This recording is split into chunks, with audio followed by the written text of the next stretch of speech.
नमस्कार, स्वागत है आप सभी का। मैं हूं आपके साथ श्रावनी पटनायक। बुलेटिन की शुरुआत करेंगे। कैबिनेट मंत्री प्रेमचंद अग्रवाल ने काशीपुर नगर निगम के सभागार में अधिकारियों के साथ समीक्षा बैठक की और विकास कार्य में आ रही दिक्कतों का भी जायजा लिया गया।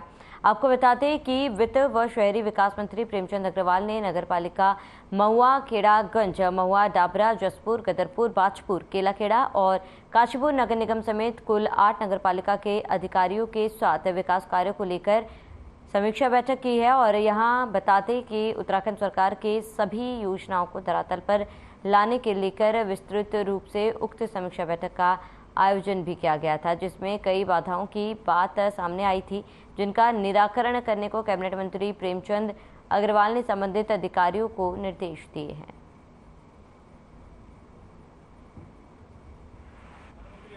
निकाय हैं उनके समीक्षा बैठक आज मैं यहाँ ले रहा हूँ और उसमें चाहे हमारा प्रधानमंत्री स्वनिधि योजना हो, चाहे साफ सफाई हो, छिड़काव की बात हो, या हमारा अन्य जिस मदों पे हमारी सरकार उस पर काम कर रही है, सभी बिंदुओं पर मैं एक एक जितने हमारे निकाय उनसे मैं बातचीत कर रहा हूँ। अच्छी बात यह है कि कुछ निकायों का अच्छी इसमें प्रगति है। शेष में जहाँ पे मुझे लगता है कि उसमें कमी है तो उनको पूरी तरह से निर्देशित किया जा रहा है कि उसमें थोड़ा और मेहनत करें। धर्मनगरी हरिद्वार में कावड़ी यात्रा की विधिवत शुरुआत हो चुकी है। हर जगह हर हर महादेव के जयकारे सुनने को मिल रहे हैं। कावड़ी यात्रा को लेकर जिलाधिकारी और हरिद्वार एसएसपी ने हर की पेड़ी ब्रह्मकुंड घाट पर गंगा पूजन कर कावड़ मेले को सकुशल संपन्न किया। साथ ही मां गंगा की पूजा अर्चना की। वहीं कावड़ यात्रा में लगाए गए पुलिस फोर्स का फ्लैग मार्च भी हरिद्वार में निकाला गया। जिलाधिकारी धीरज सिंह गर्बियाल का कहना है कि श्री गंगा सभा के तत्वाधान में गंगा का पूजन कर आशीर्वाद मांगा है कि कावड़ यात्रा सकुशल संपन्न हो। इसके साथ ही सीमावर्ती सोमवती अमावस्या का स्नान भी बिना किसी परेशानी के पूर्ण हो। कावड़ मेले की शुरुआत से पहले एक परंपरा रही है, जिसके तहत पुलिस और प्रशासन ने गंगा पूजन किया। हम प्रार्थना करते हैं जितने भी कांवरिया हरिद्वार आएंगे उनकी यात्रा सकुशल संपन्न। वहीं एसएसपी अजय सिंह का कहना है कि सुरक्षा को लेकर भी पूरे इंतजाम किए गए हैं।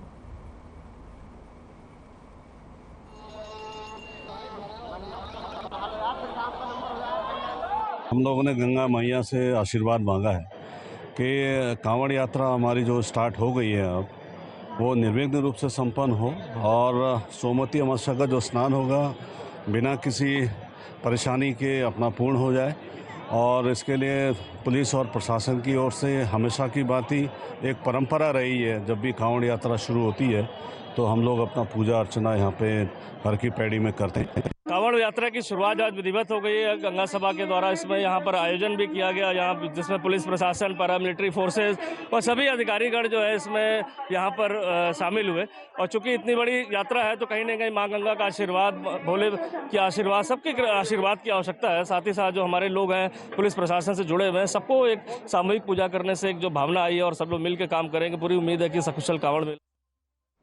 बागेश्वर की खड़िया खदानों से सरकार को करोड़ों का राजस्व जाता है और रॉयल्टी का बकाया पैसा खनन क्षेत्र के आसपास क्षतिपूर्ति और पर्यावरण को हुए नुकसान की भरपाई के लिए खनिज फाउंडेशन न्यास में जमा कराया जाता है। लेकिन खनिज फाउंडेशन न्यास में जमा ये पैसा खनन प्रभावित क्षेत्र में कम और दूसरे कार्यों में अधिक लग रहा है। बताते हैं कि कुछ समय पहले कांडा के ऐतिहासिक कालिका मंदिर खनन के कारण क्षतिग्रस्त हो गया था। साथ ही यहाँ सड़कों, स्कूल, पंचायत के भवनों की हालत भी खस्ता हाल है। ग्रामीणों को पीने का साफ पानी मिलना मुश्किल हो रहा है। ये सब नज़रअंदाज कर जिला खनिज फाउंडेशन ने लगभग 5 करोड़ की जमा राशि से कई प्राइवेट स्कूलों, एनओजी और एनजीओ और खनन प्रभावित से कोसों दूर के क्षेत्रों की झोली भर दी गई। लेकिन प्रशासन का कहना है कि खनन क्षेत्र से कार्य के प्रस्ताव नहीं आए हैं।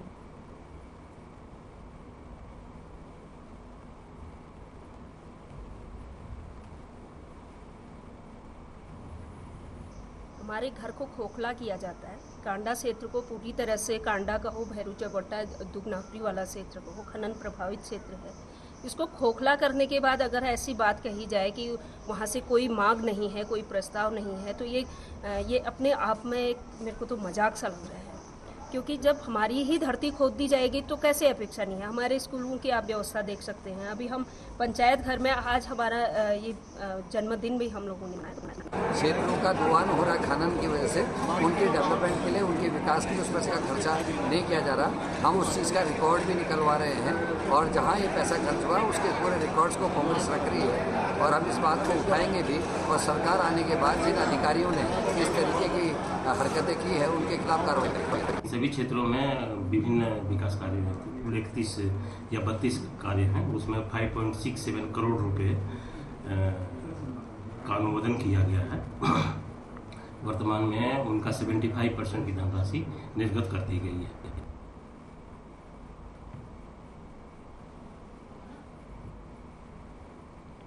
अवैध नशे के खिलाफ चला जा रहा है अभियान के तहत काशीपुर पुलिस ने एक बार फिर बड़ी सफलता हासिल की है। बता दें कि प्रतापपुर इलाके में दबिश देकर पुलिस ने 4 लोगों को गिरफ्तार किया और उनके कब्जे से अंग्रेजी शराब, 8 PM की 10 पेटियां और लगभग 50 लीटर देसी शराब सहित शराब बनाने के उपकरण जब्त किए हैं। मामले का खुलासा करते हुए पुलिस क्षेत्राधिकारी वंदना वर्मा ने बताया कि वरिष्ठ पुलिस अधीक्षक उधम सिंह के निर्देश पर चलाए जा रहे अभियान पर काशीपुर पुलिस लगातार ताबड़तोड़ कार्रवाई कर नशा माफियों को जेल भेज रही है। इसी क्रम में आज पुलिस को यह बड़ी सफलता हाथ लगी।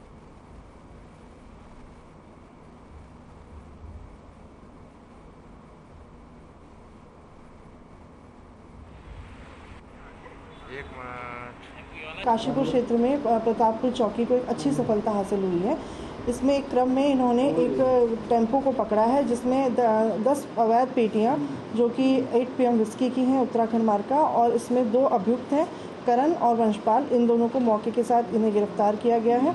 इसी के क्रम में एक अन्य जगहों पर एक जंगल में भट्टी लगाकर जो अवैध रूप से इसका शराब का निर्माण किया जा रहा था, कच्ची शराब का, उसमें भी यूनिफॉर्म सिविल कोड का मसौदा तैयार होने के बाद उत्तराखंड में UCC लागू होने का रास्ता साफ होता दिखाई दे रहा है और बीजेपी उत्साहित नजर आ रही है। तो दूसरी ओर मुस्लिम समाज के लोगों में समान नागरिकता संहिता का डर बनाने की कोशिश की जा रही है। ऐसे में मुस्लिम राष्ट्रीय मंच ने मोर्चा खोल दिया है और मुस्लिम समुदाय के लोगों को जागरूक किया जा रहा है। मुस्लिम राष्ट्रीय मंच के क्षेत्रीय सह संयोजक डॉक्टर मोहम्मद हसन नूरी ने मीडिया के माध्यम से पुलिस समुदाय के लोगों से अपील की है कि धार्मिक मामलों में इस कानून से मुस्लिम को कोई नुकसान नहीं है, मुस्लिम समाज किसी के बहकावे में न आए। नूरी ने कहा है कि देश के प्रधानमंत्री नरेंद्र मोदी के इस फैसले का हम स्वागत करते हैं। मुस्लिम राष्ट्रीय मंच पूरे देश में मुस्लिम समाज के अंदर इस कानून को लेकर जन जागरूकता अभियान चला रहा है।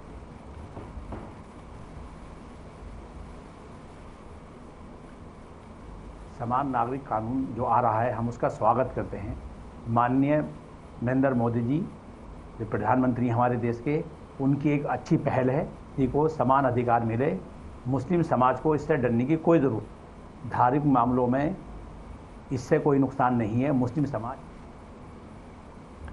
तो जिला पर्यटन विकास समिति के तत्वाधान में जोशीमठ के 6 दिवसीय नेचर एंड फॉरेस्ट गाइड प्रशिक्षण शुरू कर दिया गया। जिलाधिकारी हिमांशु खुराना ने प्रशिक्षण कार्यक्रम का शुभारंभ करते हुए सभी प्रशिक्षणार्थियों को शुभकामनाएं दी। युवाओं को प्रेरित करते हुए जिलाधिकारी ने कहा कि हर साल जिले में लाखों पर्यटक आते हैं। पर्यटकों को यहाँ के प्राकृतिक सौंदर्य को जानने के लिए कुशल और अच्छे जानकार नेचर गाइड की जरूरत आती है। एक अच्छा नेचर गाइड इसमें अहम भूमिका निभा रहा है, जो पर्यटकों को यहाँ के सगंध, पेड़ पौधों, पुष्पों, वन्य जीवों और प्राकृतिक रहस्यों की जानकारी दे सके। इसमें पर्यटकों को प्रकृति की जानकारी और नेचर गाइडों को अच्छा स्वरोजगार भी मिलेगा।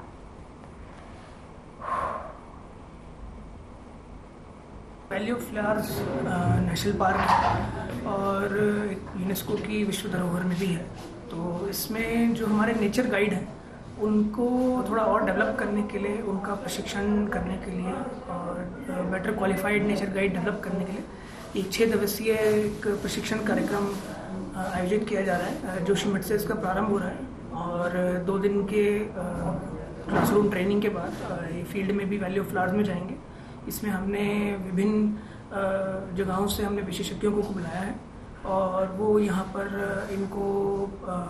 उनको फीडबैक देंगे कि भाई कैसे हमें एक अच्छा गाइड बनना है, क्या चीज़ें जो पर्यटक हैं उनको बतानी है, किस तरह के बिहेवियर होना चाहिए, कैसे उनको चीज़ें बतानी है, क्या एक रिस्पॉन्सिबल इको टूरिज़्म के लिए क्या एक बिहेवियर होना चाहिए पर्यटकों का भी। वहीं नई दिल्ली में सीएम पुष्कर सिंह धामी ने पीएम मोदी से शिष्टाचार भेंट की है। सीएम ने उत्तराखंड के विकास में पीएम मोदी के मार्गदर्शन के लिए आभार व्यक्त किया। साथ ही कहा कि आपके निर्देशन में उत्तराखंड राज्य ईज ऑफ डूइंग बिजनेस, निवेश प्रोत्साहन और स्टार्टअप क्षेत्र में निरंतर विकास कर रहा है। सीएम ने कहा, राज्य में राष्ट्रीय एवं अंतर्राष्ट्रीय निवेशकों को राज्य में आकर्षित करने के उद्देश्य से दिसंबर 2023 के द्वितीय सप्ताह देहरादून में वैश्विक निवेशक सम्मेलन 2023 आयोजित किया जाना प्रस्तावित है। सीएम धामी ने प्रधानमंत्री को उत्तराखंड निवेशक सम्मेलन में बतौर मुख्य अतिथि आमंत्रित करते हुए कहा है कि उनके मार्गदर्शन में निवेशक सम्मेलन सफलतापूर्वक संपन्न होगा।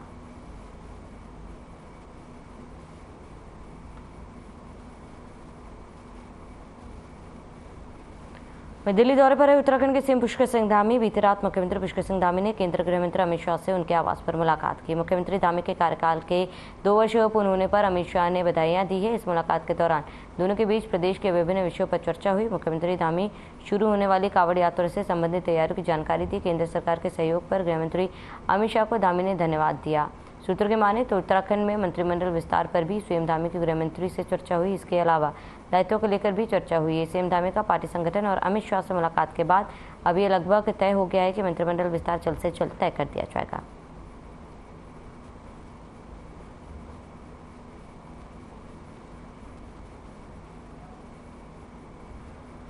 मुख्यमंत्री पुष्कर सिंह धामी पिछले कई दिनों से दिल्ली प्रवास पर हैं और इस दौरान सीएम धामी कई केंद्रीय मंत्रियों से मुलाकात कर रहे हैं। उनके दिल्ली दौरे को लेकर जहां एक और बीजेपी इसे सकारात्मक पहल बता रही है, तो वहीं कांग्रेस ने सीएम पर कटाक्ष किया है। कांग्रेस के वरिष्ठ नेता और पूर्व कैबिनेट मंत्री हीरा सिंह बिश्ट ने कहा है कि सीएम केंद्र को यूसीसी लागू करने का डायरेक्शन दे रहे हैं। उन्होंने व्यंग करते हुए कहा है कि जैसे यूसीसी लागू हो जाने के बाद बेरोजगारी, भ्रष्टाचार और जनता की तमाम समस्याएं अपने आप समाप्त हो जाएंगी। पूर्व मंत्री ने कहा है कि जन समस्याओं में ध्यान भटकाने के लिए इस तरह के हथकंडे अपनाए जा रहे हैं। वहीं बीजेपी ने कहा है कि मुख्यमंत्री जब भी दिल्ली प्रवास कर जाते हैं तो वहां तमाम केंद्रीय मंत्रियों से मुलाकात कर उत्तराखंड के विकास को आगे बढ़ाने का काम करते हैं।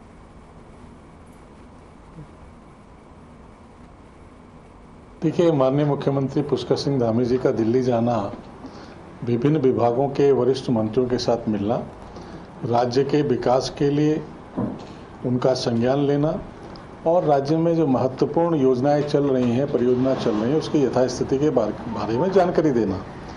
कल भी वो केंद्रीय मंत्रियों से उनकी मुलाकात हुई, आज भी हो रही है। तो ये निश्चित रूप से राज्य के विकास के लिए उनका महत्वपूर्ण योगदान रहा है और हमेशा जब भी दिल्ली जाते हैं तो राज्य की चिंता, राज्य के विषयों को लेकर देश के विभिन्न केंद्रीय मंत्रियों से उनका मिलना रहता है। ये तो बड़ी खुशी की बात है कि हमारा उत्तराखंड यूसीसी में लीड ले रहा है और हमारे ये सुयोग्य नौजवान मुख्यमंत्री जी केंद्र को मार्गदर्शित कर रहे हैं कि हमने यूसीसी बना रहे हैं, हम ये करो और ऐसा करो। ये अपने आप में महान उपलब्धि है और समस्या हो ना, यूसीसी की बात करके लोगों का ध्यान जरूर बांटे, जैसे उससे रोजगार मिल जाएंगे, किसान खेतों को पानी मिल जाएगी, महंगाई कम हो जाएगी, ये जितने भ्रष्टाचार के भर्ती प्रकरण ये सब पे कुछ कार्रवाई हो जाएगी। ये तो सब बहलाने का काम है, ठगने का काम है। लोगों को पता ही नहीं क्या है यूसीसी, नेताओं को पता नहीं, सारे IAS ब्यूरोक्रेट्स को पूरी चीज़ें पता नहीं है। तो यूसीसी का क्या जादू की पुड़िया है क्या? इससे क्या लोग मुझे जो काम तुम्हारे करने को वो तो हम रहे। वहाँ तुमने केदारनाथ मंदिर में तो सोने को पित्तल बदल दिया 4 दिन में, क्या जवाब है इस पर? 60 लाख भर्ती प्रकरण बाहरी कंपनियां भी RTA में खुलासा हुआ, 60 लाख 600 करोड़ का घपला है। खबर देहरादून से, जहां मुख्यमंत्री पुष्कर सिंह धामी के दिल्ली दौरे के दौरान मंत्रिमंडल विस्तार को लेकर चल रही कवायद पर बीजेपी ने सफाई दी है। बीजेपी के प्रदेश प्रवक्ता हनी पाठक ने कहा है कि मुख्यमंत्री के दिल्ली दौरे को केवल मंत्रिमंडल विस्तार की चर्चाओं के साथ ही ना जोड़ा जाए, बल्कि मुख्यमंत्री कई केंद्रीय मंत्रियों से मुलाकात कर उत्तराखंड के विकास की बात कर रहे हैं। उन्होंने कहा है कि जब समय आएगा मंत्रिमंडल का विस्तार होगा और मुख्यमंत्री और केंद्रीय नेतृत्व को इस पर फैसला लेना है।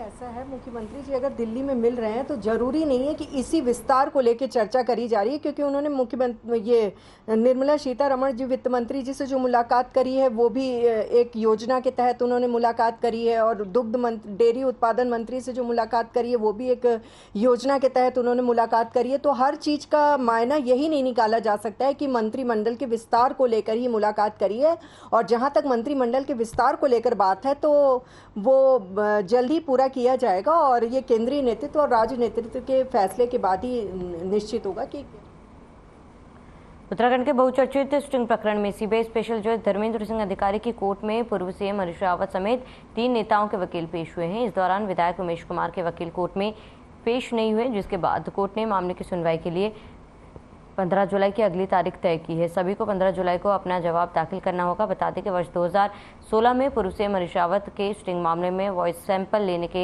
लिए सीबीआई ने 4 नेताओं को नोटिस जारी किए थे। इनमें हरीश रावत, हरक सिंह रावत, कांग्रेस विधायक मदन सिंह बिष्ट और स्टिंग करने वाले और कानपुर विधायक उमेश कुमार शामिल हैं।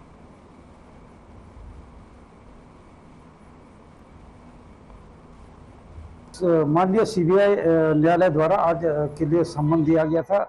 जो इस स्टिंग प्रकरण में जो सीबीआई जांच चल रही है उसके लिए सम्मन भेजे गए थे, तो आज की तारीख नियत की गई थी। तो 11 बजे प्रार्थना पत्र पर सुनवाई है। हमने स्थगन करने के लिए केस की अन्य तिथि दी है, उसके लिए एक प्रार्थना पत्र दिया था माननीय हरीश रावत जी की तरफ से और बिष्ट जी की तरफ से। तो उसमें हमारे द्वारा कहा गया कि अभी इसमें हमने कई कागजात दाखिल करने, जो पहले भी हमारे माननीय उच्च न्यायालय नैनीताल में चल रहा था वो भी कागजात दाखिल करने हैं, तो इसलिए हमें समय दिया जाए।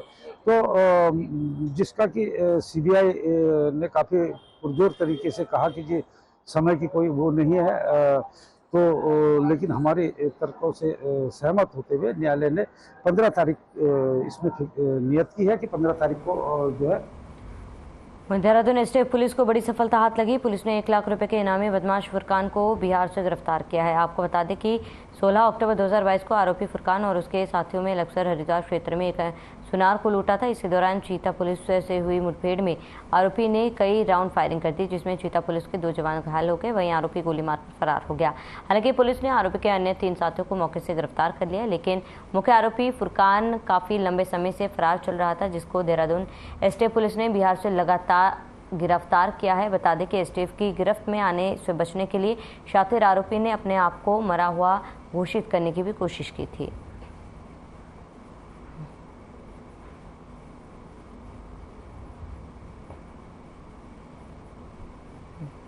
अक्टूबर 2022 में लक्सर जनपद हरिद्वार क्षेत्र में एक काफ़ी सनसनीखेज घटना का कांड हुआ था, जिसमें कि लूट के इरादे से 5 बदमाश आए थे, और जब चीता पुलिस कर्मियों द्वारा उनको रोकने का प्रयास किया गया था तो उनके द्वारा 2 पुलिसकर्मियों पर फायर किया गया था, जिनमें उनको गंभीर चोटें आई थी। तो इस केस में 2 जो मुलजिम हैं वो अभी तक एब्सकॉन्डिंग चल रहे थे। दोनों के ऊपर 1-1 लाख रुपये का इनाम था। तो हमारी जो एसटीएफ की टीम है लगातार इसमें लगी हुई थी, पिछले 3 महीने से काम कर रही थी इनको पकड़ने के लिए, और उसी क्रम में एक अच्छी सफलता, बड़ी सफलता एसटीएफ की टीम को हासिल हुई है, जिसमें कि जो फुरकान है जो कि मेन इसमें अक्यूज़ था जिसने पुलिस की टीम पर फायर किया था, उसको बिहार में भागलपुर से हमारी टीम ने अरेस्ट किया है, और लगभग पिछले 10-12 दिन से हमारी टीम हल्द्वानी में हर महीने के पहले मंगलवार को लगने वाला तहसील दिवस में जनता दरबार केवल औपचारिकता बनकर रह गया है। तहसील दिवस में फरियादी चक्कर काटते रहते हैं, लेकिन उनकी फरियाद का समाधान नहीं होता। बता दें कि हल्द्वानी तहसील में सड़क, बिजली, पानी, पेंशन जैसी महत्वपूर्ण समस्याओं को लेकर लोगों ने अपनी शिकायत दर्ज कराई, लेकिन जनप्रतिनिधियों का भी यही कहना है कि यह जनता दरबार केवल औपचारिक मात्र रह गए। इस दरबार में आने वाले अधिकारी जनता की समस्याओं को नहीं सुनते। वहीं उप जिलाधिकारी मनीष कुमार का कहना है कि पिछले जनता दरबार में अधिकारी उपस्थित नहीं थे, लेकिन इस जनता दरबार में सभी विभागों के अधिकारी उपस्थित रहे, और जिन जिन विभागों की समस्याएं शिकायत के तौर पर दर्ज हुई है उन विभागों को पत्र लिखकर निर्देशित किया गया है।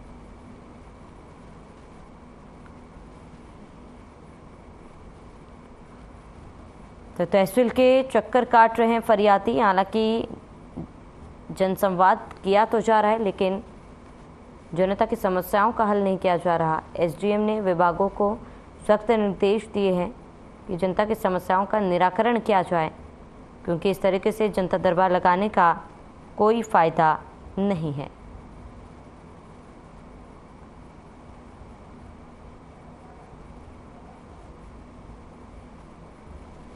तो तहसील के चक्कर काट रहे हैं फरियादी,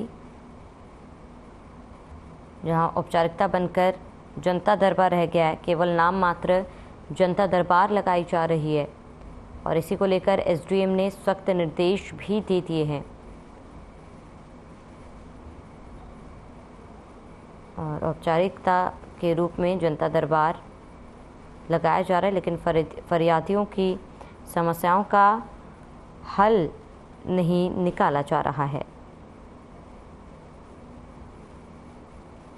महीने के पहले मंगल को सरकार का, कोई भी सरकार रही हो, भाजपा की रही हो या कांग्रेस की रही हो या किसी भी दल की रही हो, उनका मकसद था कि आम जनता जो सरकारी कार्यालयों में धक्के खाती फिरती है वो ना खाए और किसी भी ऑफिस में जाए तो वहाँ अधिकारी नहीं मिलता। इसलिए सरकार ने एक आदेश निकाला कि हर तहसील के अंदर तहसील दिवस का आयोजन होगा और तहसील दिवस में लगभग 20 से लेकर 25 विभाग के अधिकारी आएंगे, जैसे पानी है, बिजली है, सड़क है, स्वास्थ्य है या और अन्य विभाग हैं जो आएंगे। लेकिन देख रहे हैं हम पिछले कुछ महीनों से हमारी जनता आ रही है समस्या लेकर, तो वो अधिकारी वो हमें ना तो ऑफिस में मिल रहे हैं और ना वो तहसील दिवस में आ रहे हैं। देखिए, तहसील दिवस पर मौके पर अधिकारी नहीं होते हैं, तहसील में उपस्थित होते हैं और यहीं पर उनकी सुनवाई होती है और निस्तारण का प्रयास होता है। मौके पर अगर अधिकारी उपस्थित नहीं होते हैं, उस संबंध में कोई शिकायत अभी तक प्रस्तुत नहीं की गई है। अगर प्रस्तुत की जाती है तो उसमें जो भी नियम सम्मत होगा कार्रवाई की जाएगी। जहाँ तक तहसील दिवस में प्रस्तुत शिकायतों का संबंध है, उसमें जितनी भी शिकायतें आ रही हैं, विभाग अगली तहसील दिवस से पूर्व उसके जो निस्तारण की सूचना से अवगत करा रहे हैं। आज भी बहुत सारी शिकायतें जो पिछले तहसील दिवस में उठाई गई थी। तो चलिए इसके साथ इस बुलेटिन में फिलहाल में इसे देते हैं। देश प्रदेश की तमाम बड़ी खबरों के लिए बने रहे हमारे साथ।